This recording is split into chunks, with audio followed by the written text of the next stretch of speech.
안녕하세요. 여기는 캐나다 위니펙입니다. 자녀분들과 함께 이민이나 유학 오시는 분들 많이 있으시죠? 그래서 캐나다의 교육 시스템, 특히 공교육 시스템에 대해서 설명을 드려보려고 합니다. 교육에 관심 많으시죠? 그리고 이곳에 오면 또 자녀가 있는 경우에 학교를 보내야 하는 거니까 이 정도는 꼭 알면 캐나다 생활에 도움이 될 것 같다 하는 부분들을 말씀드릴게요. 끝까지 시청해주세요. 일단 캐나다는 연방정부 차원에서 교육부가 없습니다. 그 말은 교육부 장관도 없어요. 캐나다는 아시잖아요. 연방정부에 이민성이 있고 이민성 장관이 따로 있습니다. 이민부서도 있는데 교육부가 따로 없어요. 연방정부에. 이상하지 않나요? 캐나다에서는요. 각 주마다 교육을 담당합니다. 즉 교육에 있어서는 각각의 주가 독자적으로 운영을 합니다. 신기하죠? 그러다 보니까 온타리오 주에서 선생님을 하시는 분이, 즉 온타리오 교사 자격을 가지신 분이 제가 살고 있는 마니토바에 와서 바로 티칭을 할 수가 없습니다. 바로 수업을 할 수가 없어요. 일정 과정에 교육을 받은 후에 온타리오 교사 자격증을 마니토바 교사 자격증으로 전환한 후에야 수업이 가능합니다. 그냥 온주에서 선생님을 하셨다고 바로 마니토바주에 와서 수업을 할 수 있는 게 아니에요. 교사 자격증도 주에서 관할을 합니다. 자, 그럼 본격적으로 캐나다의 공교육 시스템에 대해서 한번 이야기해 볼까요? 우리나라의 경우 어떻습니까? 초등학교, 중학교, 고등학교, 그리고 대학교로 이어지죠. 이곳 캐나다는 공교육 과정이 유치원부터 시작합니다. 유치원, 킨더가든이라고 하죠. 그래서 이따도 설명드리겠지만 킨더가든, 이렇게 K로 줄여서 이야기합니다. 이따 K-12라는 그런 말이 나올 것 같아서 미리 살짝 말씀드렸어요. 이곳 캐나다는 말씀드린 대로 유치원부터 공교육이 시작돼가지고요. 우리로 말하자면 고3까지. 근데 이곳에서는 K-12라고 말합니다. K-12.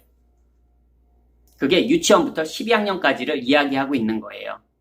우리는 학년을 말할 때 초등학교 5학년이요, 초등학교 6학년이요, 중학교 1학년, 2학년, 3학년, 고등학교 1학년, 2학년, 3학년 이렇게 이야기하죠. 하지만 이곳에서는 grade 5, grade 6, 중학교 1학년은 grade 7, 2학년은 grade 8, 3학년은 grade 9, 고등학교 1학년은 역시 grade 10, 고등학교 2학년은 grade 11, 그리고 고3은 grade 12가 되는 겁니다. 그런 그 학년을 말하는 용어들도 알아두시면 이곳 생활을 하는데 편리하실 거예요.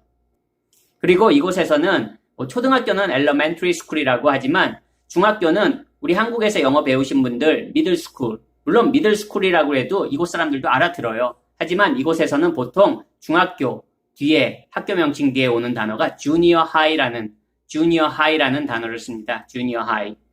그것도 알아두시면 동네를 지나가다 junior high라는 학교 이름 뒤에 junior high가 있으면 아, 여기가 중학교구나 쉽게 인지하실 수 있겠죠.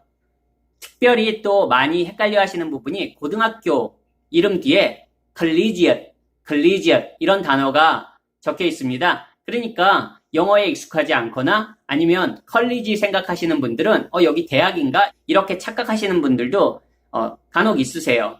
이 collegiate이란 단어는 적어도 이곳 위니펙에서는 고등학교란 단어로 쓰이고 있는 그런 단어입니다.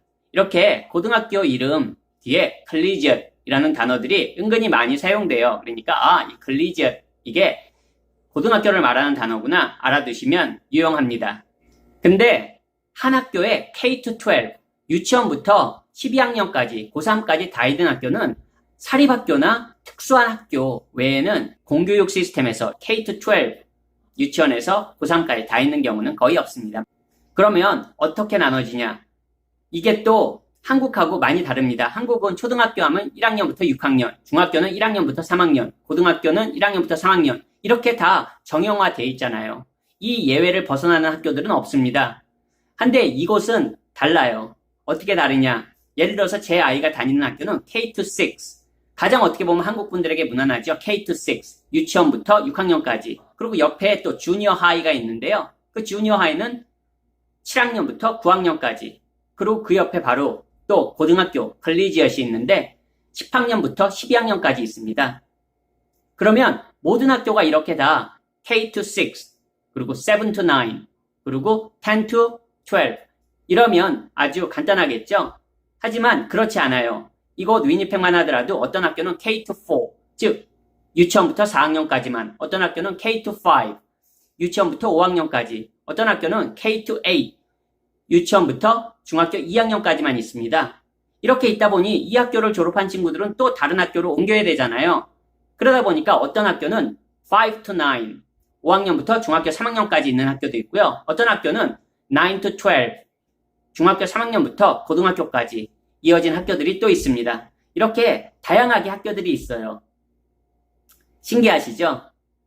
그리고 캐나다는 공용어가 영어와 불어인 거 아시죠? 그래서 이곳 위니펙에도, 그리고 캐나다 전 지역에는 영어 학교와 불어 학교가 있습니다. 또한 어느 학교는 듀얼 트랙이라고 해서 영어와 잉글리시 트랙과 프렌치 트랙을 함께 가지고 있습니다. 근데 이런 듀얼 트랙 학교에 다닌다고 해서 내가 영어와 불어를 함께 하는 게 아니에요.